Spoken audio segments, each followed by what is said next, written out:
everyone.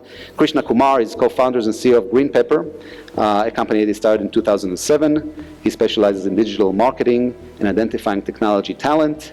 And while Krishna flew to Israel, he drove for 41 days before that throughout India and did basically a coast-to-coast trip to India with some young Indian entrepreneurs. So, good afternoon to all of you. Shalom, Namaskaram. So, it's a very special day. In fact, 4 months back when Joel told me that you're going to speak at Jerusalem Leaders Summit, I was actually frightened on the Skype call.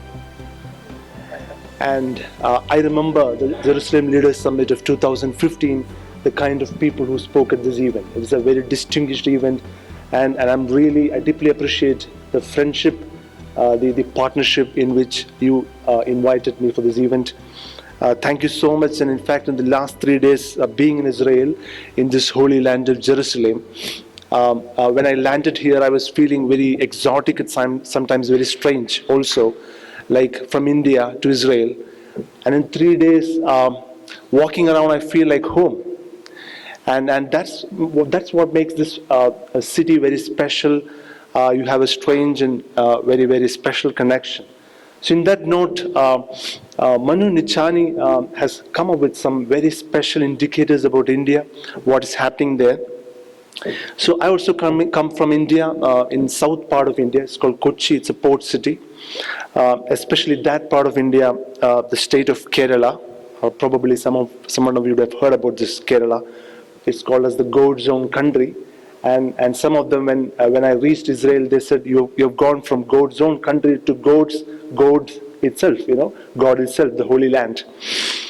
Kerala is steeped into international trade history, a trade history especially with the Levant region spanning over 1,000 years. The state of Kerala has historically been significant trade destination for international merchants, international ideas, and even international flora, like, for example, coffee, coconut, jackfruit, which are not native to Kerala. I mean, they came from Brazil, from Portugal. And these influences have become so integral to local culture in Kerala that it is almost forgotten by us. So that's the kind of influence people across the world has made to our land. So when I was reading, when he invited me to talk about Israel and India, I was reading this book called Startup Nation, which is like a Bible for all Israelis in the last, say, like 4 or 5 years, written by 2 awesome guys who came here, and I think one of the guys is still here. So they talk about something called chutzpah. I mean, this is something, chutzpah in Hebrew means shameless audacity, You keep trying, you fail, but you do things again. And in India, we call it jugaad. It is a Hindi word which means a frugal and flexible way of innovation. I mean, we don't have much of resources. Most of us come from lower middle class families. So we have less money and resources. So we still want to innovate. So we use our resource crunched environment to do stuff. That's what we call jugaad in Hindi. So even if it is in Hebrew or Hindi, we are talking about being more and more enterprising. So I told our moderator that I'm going to be more talking about entrepreneurship, technology, innovation. I mean, these are things which are very, very important in this world. And the last 5 years, as Scott said, that the world has changed so much.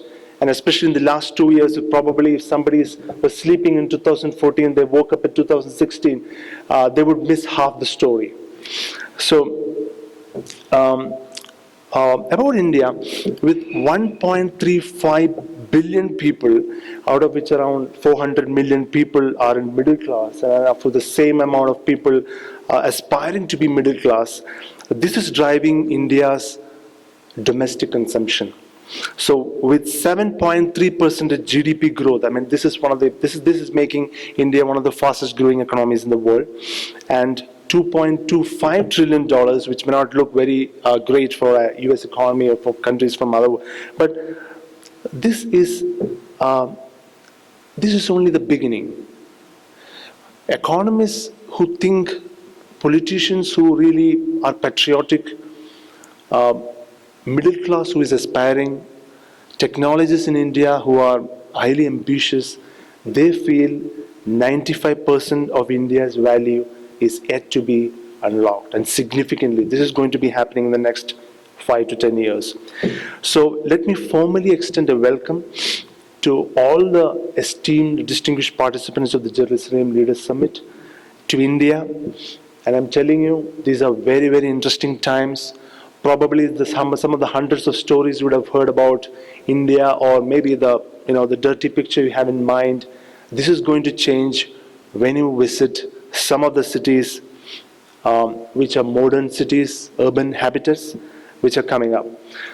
This time, we would like you to visit us, enrich us with your influences, and we sometimes feel you're very, very superior in various areas.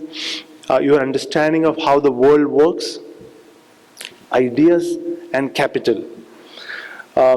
Earlier this year, in 2016, along with a couple of my friends who are entrepreneurs themselves, I got a lifetime opportunity to travel with them across India, like 12,000 kilometers, 15 states in India, covering some 48 cities and 200 small towns, and it was like in a Nissan Terrano SUV car. And I still cherish each of the days, and in fact I'm glad to say that when I told this idea to Joel, and he was glad to partner, International Leaders Summit was partnering this very unique road expedition which discovered India in a new way. Young Indians, part of the confidential industry, also hosted us in select cities. This also opened many doors for us in terms of looking at each city, because coming from Kochi, each city looked different, each state is different, cultures are different. So this is like, I was talking to someone today, this is like traveling across some 25 countries itself. But what makes this feeling of India as one? I mean, that's what the new government is doing. Then they might be perceived as a bit of nationalistic, or overly patriotic, but I think this is very important at this point in time, to become more nationalistic about the country, not thinking about some disintegrated so many states, but thinking as one, the India as one. So thank you for the partnership for International Leaders Summit for the Great Indian Footprint. As you know that most of the indicators show that India is at the cusp of a major transformation. I mean, this is unprecedented. India is surely thinking more in terms of what it can do, not what it was. So this is actually breaking from the traditional pattern of thinking in India, the mindset which is lethargic. There is a newfound sense of aspiration among the common middle class, heightened sense of possibility, and increasing desire to make a mark in the world. People are now opening up. As Manu Nichani said, our Prime Minister is he's a very strong believer in India's potential and his rightful place in the scheme of nations. The present government actively and openly encourages, promotes entrepreneurship across the entire spectrum of industries. According to the Financial Times, 2015, India overtook China and the US as the top destination for foreign direct investment. If you look at the figures, foreign direct investment during October 2014 and May 2016, which is 2 years, this year it grew to 46%. 46% of growth. So we are talking about $61 billion of FDI coming in this period after the launch of the flagship Modi program, Make in India. So with all business-friendly economic reforms, we are expecting a unique growth opportunity. We find a right context to build, run, and grow businesses in India. And it's very important to think about the context than numbers, right? The numbers might be very fascinating sometimes, but what about context? So while we have the resources, aspirations, and intelligence, and if you look at the demographics, we have 60% of India's population who is under 35, which is going to be the biggest advantage for India, what do you call the demographic dividend. We seek to partner and collaborate with leaders from United States, Europe, and Israel who can give us ideas. And I'm sure we are also following different ideas of these countries on internet, because internet is making the whole thing level playing field. So there exists a window of opportunity in India right now. I'm talking about right now, a unique opportunity to raise our levels of performance and living standards to an entirely new plane. And this needs some models of thinking, models of business, as well as models of managing people. And this is what the government is doing, and the passionate business leaders are doing, and the highly talented professionals are doing. And they're creating a new India. I mean, we are surprised every day when we read stuff, when we visit cities, when we jump into a plane and go to other cities, we find this new India. So we seek your partnership and guidance and support. And the Indian economy is structurally different from what it was 10 years back. So most of the people perceive India maybe based on the stories which they heard some time back. Earlier it used to be managed by politicians who are corrupt and regressive. I mean, now India is getting ready to take off with economic reforms, better perception about India being created by great leaders, fast-growing middle class, constant skill building, foreign direct investment improving, and some bold steps. It is very important. You can't have a balanced worldview when you rule a country like India, which has got 1.35 billion people. You need to be bold steps to clean India's black money, making a digital future. And that's why we're talking about India as one of the fastest growing economies at 7.3% growth. We have hard infrastructure building like urbanization, roads, railways. And we visit in 2014 December, I think Joel and Natasha visited Bangalore, and they got a different picture about India. How roads are improving, railways, water transport, creating smart modern cities, and we kind of announced 50 smart modern cities, urban habitats. And about the soft infrastructure, we are talking about education, legal systems, innovative corporate structures which are business friendly. And government has come to understand one thing, that the structure determines the behavior. So the recent demonetization, probably you would have heard about it, one of the largest economic experiments which happened in the largest democracy in the world. The recent demonetization drive has created an inevitable path towards fully digital future of business. We are talking about people in India going cashless very soon. So this is offering more transparency to the economy, cutting down on black money, corruption. So there is a renewed sense and spirit of enterprise, collaboration and co-creation. These are not just jargon, I really mean it. For an investor seeking new horizons, Indian market offers a wide variety of possibilities. And I must admit that variety of options is confusing sometimes, because when you come to a large country, so many cities, so many opportunities, and you're actually spoiled for choice. As local players, I mean, we are based in India, who understand the internal context of India, not just the numbers. We offer a profitable perspective on the emerging business opportunities, and we wish to talk to each one of you to understand, probably give you some ideas.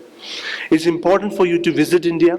If you have not visited in the recent past, we are ready to facilitate delegations to get you the first-hand information and feel what's happening out there. I mean, I'm sure Joel and Natasha are great leaders who can facilitate that. I mean, to come to Bangalore, to Mumbai, to Cochin, to get a realistic perspective of what's happening out there. Just to give a perspective, there is a difference between real risk and perceived risk, and which can be bridged only with proper information. And we believe in that.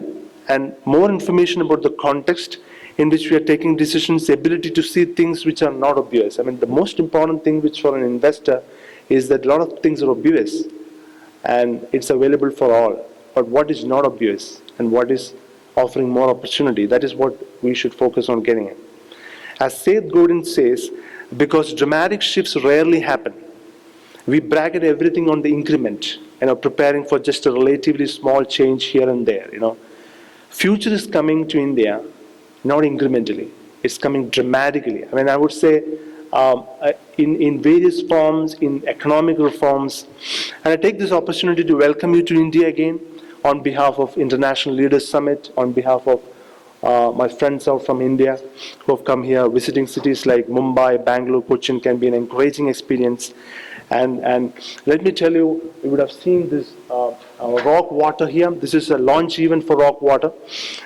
It's basically a platform for people who want to explore opportunities in India, how to make best use of it by using local knowledge and power of talent and the execution capabilities. So it's a new confidence.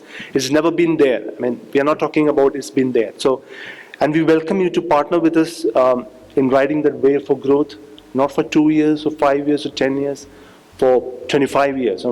Recently I heard somebody saying that we are not talking about quarter-to-quarter growth, we are talking about long-term growth. And friends, it's an honor to speak here at the Jerusalem Leaders Summit 2016. Thank you for listening. I look forward to meet each one of you during dinner. And thank you and welcome to India. Thank you so much.